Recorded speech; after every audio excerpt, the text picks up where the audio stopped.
lugar donde tiene que recibir la cantidad exacta de sol. La luna controla la marea. Si la luna se aleja demasiado, nos inundamos.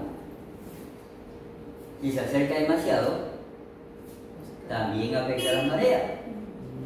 Amén. Todo afecta, parece mentira. Vemos algo que todos los días lo presenciamos, pero no podemos verlo. Y es el viento. El viento siempre sopla. Dios creó un viento que es invisible, no lo podemos ver, pero lo sentimos. No sabemos de dónde viene. Y el viento no es un espíritu. El viento es algo de la naturaleza que Dios creó. Son las estaciones. Claro. Ahora vemos, por ejemplo, el viento del norte, viento del sur. ¿Por qué se le denomina así? Porque el viento del norte es un viento demasiado frío. El viento del sur es un viento cálido, calientito. ¿Eh? Y así le dan numerosos nombres según la temperatura del viento que sopla. ¿Pero quién ha visto el viento? Nadie puede verlo. Eso es algo maravilloso que Dios ha hecho. No podemos ver el viento, pero sabemos que está soplando. Lo sentimos. Amén. ¿Podemos hablarle al viento? Jesús le habló al viento y lo reprendió.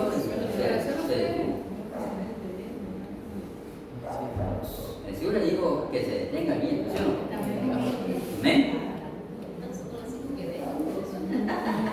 Bueno, ¿alguien más quiere participar o empezamos ya? Déjenme hablar más para ganar más puntos.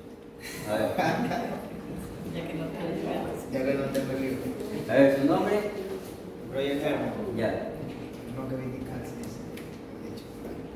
Ya. Yo voy a hablar sobre la marca de Dios en la naturaleza. Bueno, ya muchos han hablado parte de la investigación, pero lo que a mí me llamó la atención en la investigación es que dice que Dios está en todas las cosas que nosotros comemos, las cosas que nosotros usamos a veces como las plantas curativas o los alimentos que nos curan a nosotros. A veces dicen, no, tómate, cuando vamos una vez yo me enfermé de la barriga, me dicen, no, tómate una agua de Zaragoza. Claro.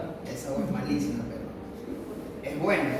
Entonces, según la investigación, dice que Dios se refleja su poder por medio de las plantas medicinales, por medio de las cosas que nosotros comemos para que nos haga bien en nuestro cuerpo y en nuestra vida. Claro. Porque su poder maravilloso y su poder milagroso se representa en eso, porque Él lo formó desde el principio y su poder está en las plantas y en las cosas que nosotros comemos, y por eso la marca de Él está en la naturaleza.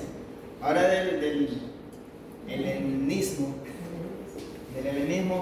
me llama la atención, ya que cada cual ha dado su parte y todos sabemos lo mismo, que fue cuando Alejandro Magno comenzó a conquistar, y después de la muerte de él comenzó la doctrina helenística. Y por medio del helenismo fue que vino a darse la Septuaginta, que vino a traducirse la Biblia del hebreo y arameo al griego. Y entonces los judíos comenzaron a traducir la Biblia al griego, y también comenzaron a usar nombres griegos.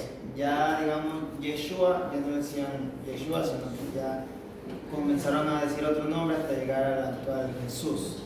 Entonces, el helenismo vino a hacer bastantes cambios, tanto político como cultural, como religioso, y como en el arte, decía mi hermana Esther, en el pueblo judío, y no solo en el pueblo judío, sino también en Egipto y en todos donde fue la conquista de los griegos. Entonces, gracias. Y es importante, ¿no? Porque en el arte nosotros logramos ver, por ejemplo, las guerras judías y cosas así, que pudieron plasmarlo, ¿no? Plasmarlo, eso que trabajaban la piedra, porque eso no lo hacían los judíos, pero sí lo hacían los romanos, los griegos, ¿ya? De ellos aprendieron a trabajar la tierra. ¿Ven? Entonces, vamos al libro página 33 del mundo del Nuevo Testamento, página 33, ya tenemos solamente 15 minutos.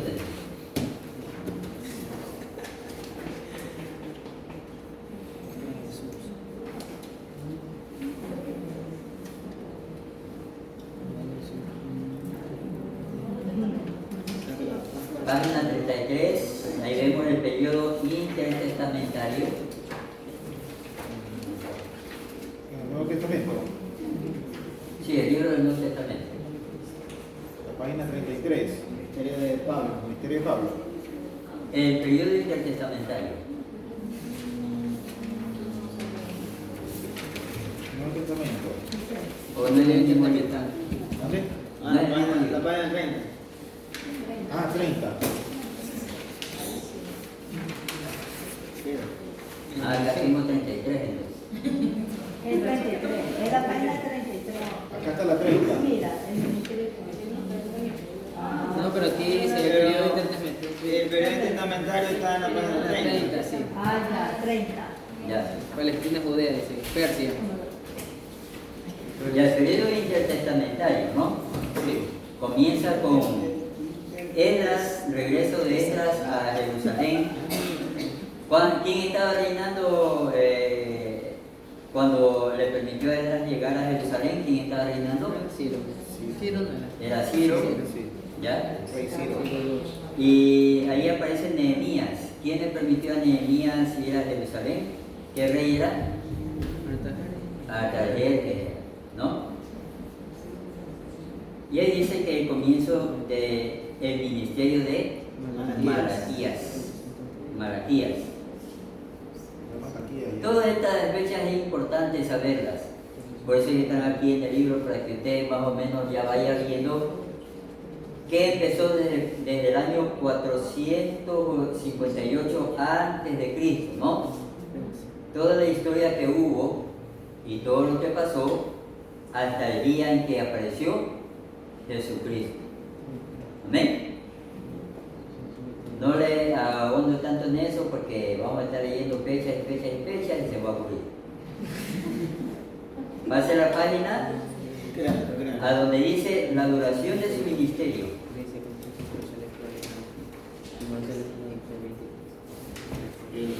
El ítem C. Sí, la C, la oración de su ministerio. C, la duración de su ministerio. Ya, pero más adelante tenemos una partecita que dice Josefo, o mejor dicho más arriba, Josefo dice que los judíos comenzaron a restaurar el segundo templo. El historiador Josefo, a ver, para que no se pierda, ahí está. Ah, ya está acá. Sí, que está. Vea. Está en la página 30. Estoy leyendo esta partecita aquí. El título que le dije está acá abajo. Hace 37 hace. La duración de su ministerio. Estoy leyendo en la parte de arriba, ¿sí ven? Aquí está, sí. Aquí estoy. Página 30, Página 30, sí. En la parte de abajo. En el 30 antes de Cristo. O sea, sigue en la página 37. Es que el de nosotros está diferente. Ah, Sí, ya vimos. o sea, todas las páginas son 30 entonces. La misma página. Ya, bueno. Dice que los judíos En el comenzaron tiempo de Herodes. En el tiempo de Herodes. Él confirma de que hubo un segundo templo. ¿Quién destruyó el primer templo? Los estudiaron los babilónicos, pues. Los babilonios. Ellos destruyeron el primer templo. Entonces el templo fue reconstruido en los tiempos de qué profeta? Empezando de Nehemías. Nehemías. Sí, con. Y Jeremías, Esdras ayudó en la reconstrucción de los muros de Jerusalén, ¿no? Pero terminaron con. Cada uno tuvo su parte, su periodo histórico. Amén. Josefo nos confirma de que existió un primer templo y después estaban ya construyendo un segundo templo. En ese segundo templo es donde estuvo Jesucristo. En ese segundo templo. Antiguamente las construcciones no eran como ahora, ¿no? Ahora usted sale, por ejemplo, usted ve un terreno vacío frente a su casa, al día siguiente usted sale y hay un edificio de 10 pisos. Y usted dice, ¿eso no estaba ayer aquí? ¿Sí o no? Pero en el tiempo antiguo, las construcciones grandes se demoraban muchos años en construirlas. Primero, porque habían cosas que tenían que traerlas de lejos y se demoraban en traerlas a veces hasta meses, a lo menos si eran grandes y pesadas, se demoraban meses en traerlas, hasta llegar al lugar donde estaban construyendo el edificio. Había, por ejemplo, otras cosas que tenían que tallar y no las tallaban ahí, era en otro país que las tallaban. ¿Ustedes se acuerdan cuando un rey ayudó a David con madera? Si no me equivoco, creo que era el rey de Irán, si no me equivoco. Lo ayudó con madera, y no solamente lo ayudó con madera, sino que de una vez él le ayudó enviándole trabajadores para que puedan tallar la madera, porque en el país de él tallaban la madera excelentemente. ¿Ya? Entonces imagínense, desde ese país hasta Judea demoraba meses, ¿no? Llevarla a través del río, a veces semanas también, llevarla a través del río hasta que llegaban a Judea, ya talladas las maderas, y después había que irlas ensamblando. ¿Ven? Por eso es que todo el edificio demoraba en construirse mucho tiempo. ¿Y se acuerda cuánto demoró el segundo templo en construirse? ¿Se acuerdan? Esa mención la hacen los fariseos cuando discutieron con Jesucristo, ¿no? Él dijo, en 3 días derribaré este templo y lo levantaré. Y ellos dijeron, ¿en cuánto tiempo dijeron que se había levantado ese templo? Recuérdenmelo porque no me acuerdo. ¿Que eran 30 o 40 años? 40 años. Bueno, a la segunda, 40 años. ¿Ven? Imagínense usted, ¿no? 40 años se demoraron en construir el templo. 40 años. Y ahí los días estaban completos, las horas. O sea, si eran años, ya no son años de 12 meses. ¿Y cuánto se demoraron los romanos en destruir ese templo de 40 años? Un día. ¿Ah? En un día, ¿no? Le daban piedra por piedra. ¿Sí o no? Ellos tenían técnicas, los romanos tenían técnicas para derribar edificios y todo lo que ellos querían. ¿Ya? Veamos entonces la duración de su ministerio. Muchos sucesos ordinarios de la vida judía aparecen en el ministerio de Jesús. El más prominente de esto era la fiesta de la Pascua. El Evangelio según Juan menciona 3 Pascuas. 3 Pascuas. ¿Ya? ¿A qué se refiere la fiesta de la Pascua? ¿Usted se acuerda a qué se refiere la fiesta de la Pascua? Las cosechas. A ver, no. La salida de Egipto fue. La fiesta de la Pascua era la salida de Egipto. ¿Ya? La salida de Egipto. No, es que el hermano había dicho otra cosa. No, eso no. Pentecostés. Sino que hice mal, ¿no? En vez de decirle no a él, no. Los triunfos. La señal divina. Son 2 al mismo tiempo. ¿Ven? En la salida de Egipto dice que fue la primera Pascua que tuvieron ellos. La Pascua, que fue algo ordenado por Dios, que tenían que cumplirlo, porque tenía su sentido histórico y también sentido simbólico.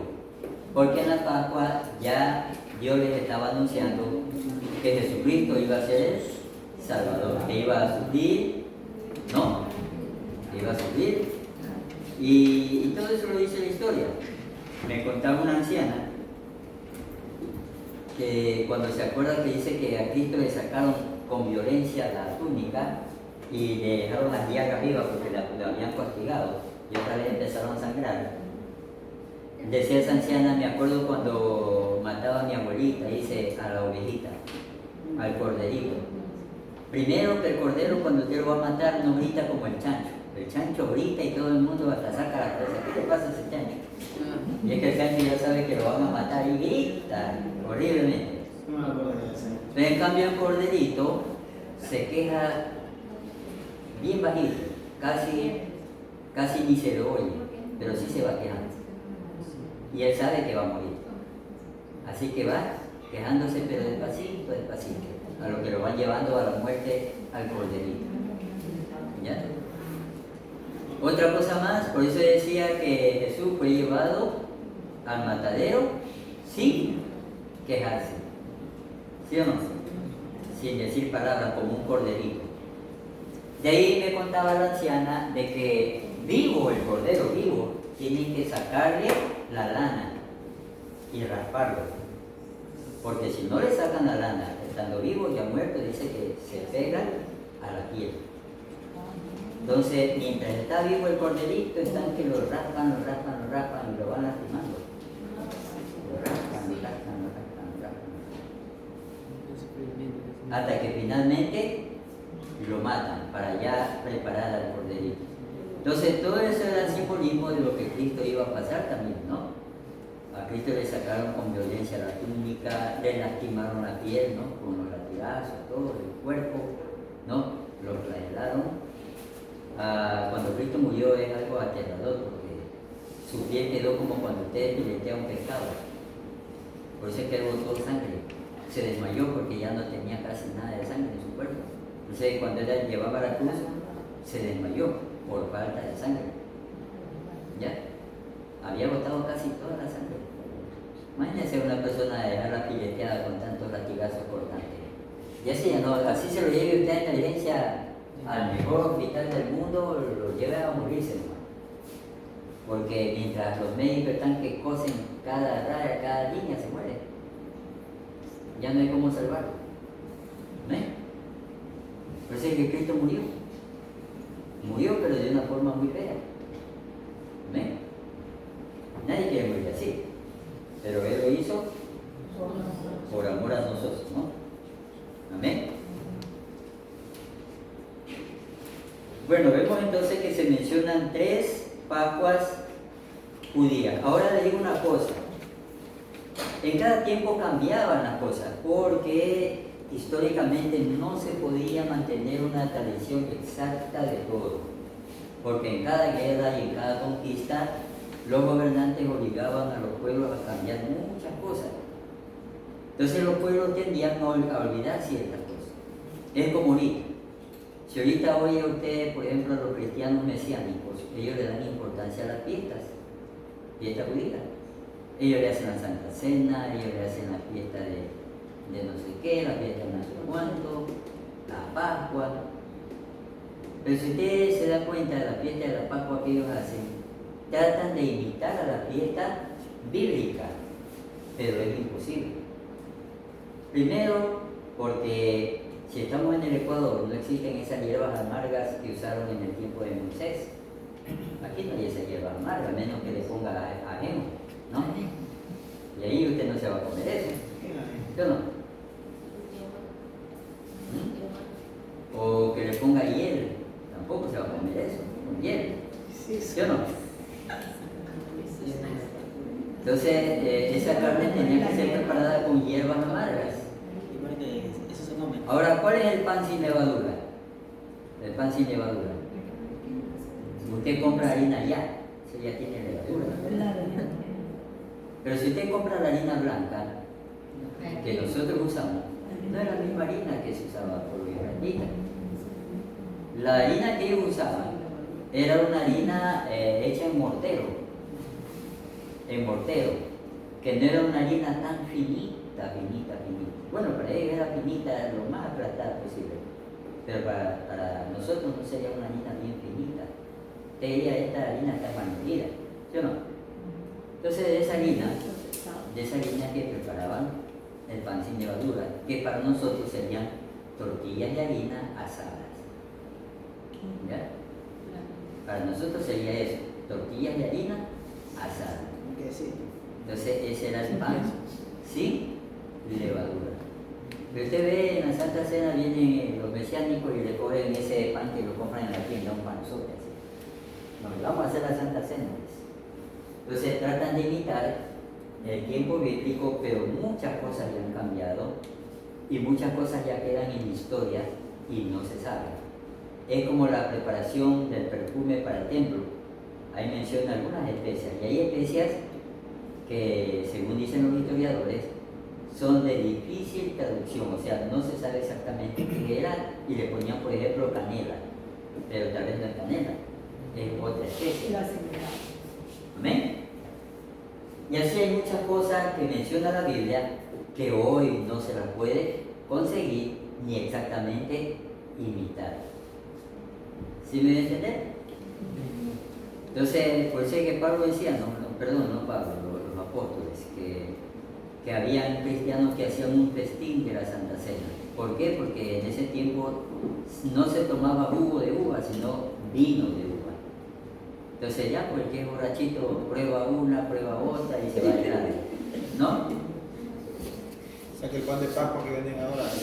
¿Qué borrachito dice, póngame el pan de la cena y póngame 4 copas o 5, ¿no? Claro, el pan de Pascua. Que cada pedazo me lo voy con cada vaso. ¿Sí o no? Entonces, había libertinaje cuando hacían la Santa Cena del Señor. Ahí nosotros nos damos cuenta pues que usaban vino, a veces vino fuerte, ¿no? Alcoholizado. Se aprovechaba. ¿Sí? Alcoholizado. Una cosa es tomar un vino que sea suave, que tiene poco alcohol, y otra cosa es un vino fuerte. Pero eso lo hacían era en esa fiesta, no era cada rato. Pero había gente que abusaba también, ¿no? Ya se iba de largo. Timoteo lo tomaba por salud. Y claro, había otros que lo tomaban por salud. Es como el borracho que decía que no se iba a morir de COVID porque habían dicho que el alcohol mataba el COVID. Y él salió muriéndose de exceso de alcohol.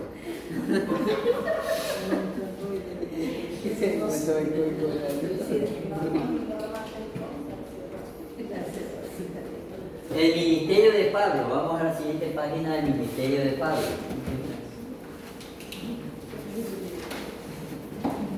Abrir.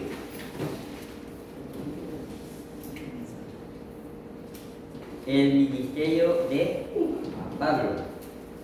Cuando nosotros leemos acerca del ministerio de Pablo, nos damos cuenta que Pablo fue una persona bien educada, bien preparada. ¿Ven? No era cualquier clase de persona. Por eso es que cuando él habla sobre los alimentos, lo dice con autoridad. Porque supongamos que nosotros seamos de los que no comen, ¿cómo se llaman los que no comen carne? Vegetariano. ¿Ah? Vegetariano. No. Veganos. Hay una secta que no come Los adventistas. cangrejos, ya. Supongamos que seamos adventistas y nos mandan de misión a la China. Y en la China le ponen una iguana asada. ¿Usted qué le dice a la iguana asada? Discúlpeme, soy adventista, no se ponga eso. Yo no. Ni aquí te lo doy.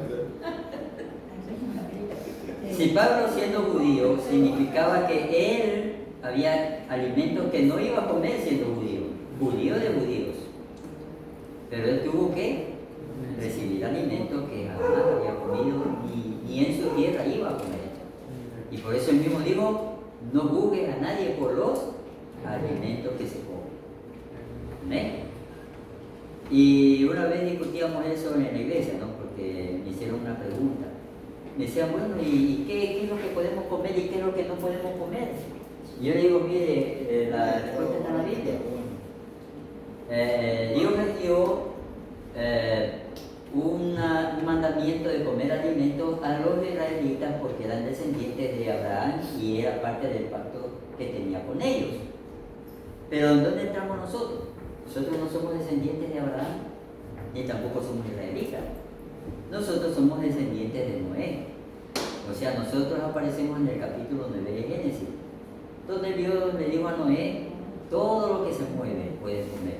O sea, todo, no importa si es araña, lo que sea. Los chinos se lo tomaron a Todo. Sí. No, es que en una guerra, si hubiera una guerra, Dios no quiera, pero si hubiera una guerra mundial, su gato le pone el robo a la vecina, a su perro, a su canario, o sea, todo animal ya habiendo hambre, uno no se da cuenta de nada, uno agarra lo que hay.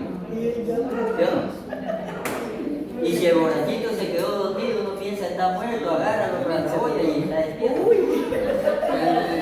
se han perdido, todavía llegamos a la guerra. Oh, es cierto. Sí, bueno, en el Chaulapán ahí. Ya, entonces, mis hermanos, Pablo nos daba el ejemplo de que al haber sido una persona bien preparada y bien educada, él pudo ejercer su ministerio no solamente en Israel, no solamente en Judea, sino también en otros lugares, porque él sí dominaba el idioma griego. Por eso es que aparece como Pablo en el resto de la historia, porque la estaba escribiendo justamente alguien que también conocía de griego, ¿no? El que escribía sobre la historia de Pablo. Porque si hubiera sido un israelita orgulloso de su nación, no le hubiera puesto Pablo, le hubiera puesto Saulo. No le cambiaba el nombre, pero le ponía el nombre romano que era Pablo. Es como que usted se vaya a los Estados Unidos, parece mentira, ¿no? Pero si usted va a los Estados Unidos, mientras voy de paseo me llaman Jim. Pero si yo ya quiero cambiarme la nacionalidad y hacerme gringo, solo de nombre, lo primero que me dicen es, ya no puedes llamarte Jim. Y ahí me ponen un nombre norteamericano. ¿Ya? Tal vez me pongan Mackenzie, no sé. Jimmy,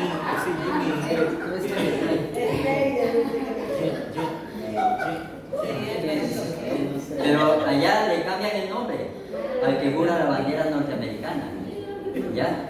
Claro que usted puede conservar su nombre cuando viene de paseo al Ecuador, pero allá en Estados Unidos ya tiene que decir el nombre norteamericano, ya no le pueden decir el nombre ecuatoriano. En otros países también a veces se rigen algo, por ejemplo en Suecia, dice que todos terminan en son Sí. hijos de Anderson, Claro. Patterson, así es.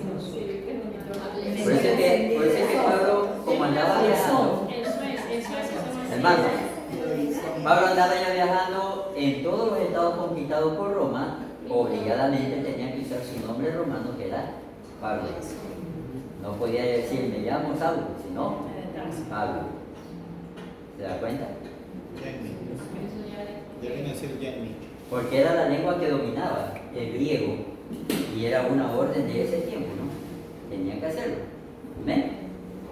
Por eso es que usted ve en el resto de la historia que aparece como Pablo, porque él ya estaba en otros lugares, ¿no? Del Imperio Romano. No podían decirle Saulo, sino Pablo. Usar el nombre romano porque ya estaba por otro lado. ¿Amén? ¿Alguna pregunta, mis hermanos? ¿Alguna pregunta? ¿Alguna pregunta? ¿Ya? No pierda la oportunidad de hacer preguntas, porque en la otra clase no se las respondo. ¿Amén?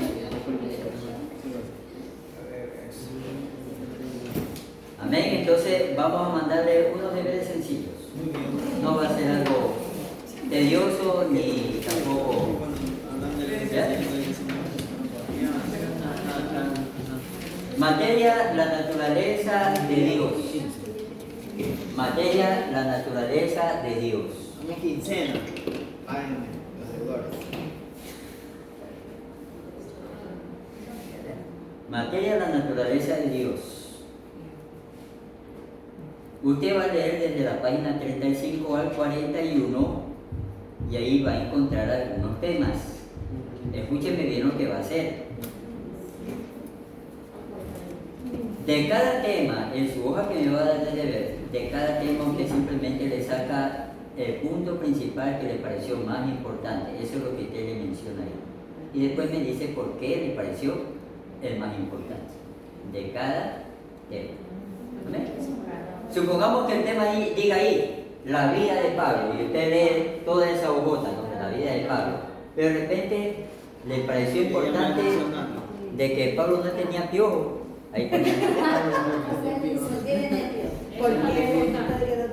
De cada Porque eso le pareció central. No, lo que le impactó, que lo que le impactó. Lo que te llena. El tema principal, el que usted. No, lo que te asombra. No, lo que O sea, no tema principal, sino lo que a usted le llama la Lo que a atención. ti te llama la atención, lo que tú crees importante. Lo que a usted le parece importante. Exactamente. Amén. desde la página 35 al 41. Creo que son como 3 o 4 temas que hay ahí. ¿Ya? Imagínense, cada tema, parte importante, no va a traer una hoja. Es una sola hoja. Amén. Materia, el mundo del Nuevo Testamento va a ser lo mismo. Desde la página 42 al 52. Solamente me sacan la parte que le parece importante. ¿Amén? Mismo, listo. De la página 42. 42 52. Del 42 al 52. Entonces usted lee y usted subraya esta parte me pareció importante y eso usted lo pone en la hoja de deber, ¿no? Por ejemplo dice, tema, la vida de Pablo y aquí me pareció importante, ¿no? Que viajaba mucho y cuánto habrá gastado de plata. El presupuesto. Entonces se da cuenta que son deberes sencillos, ¿no? Son deberes sencillos. No se le va a quedar encarrotada la mano. No, le voy a dar eso.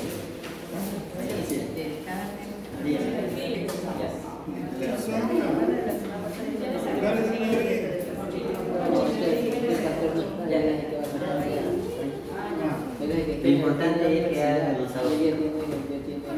digitalizado. Bueno, entonces vamos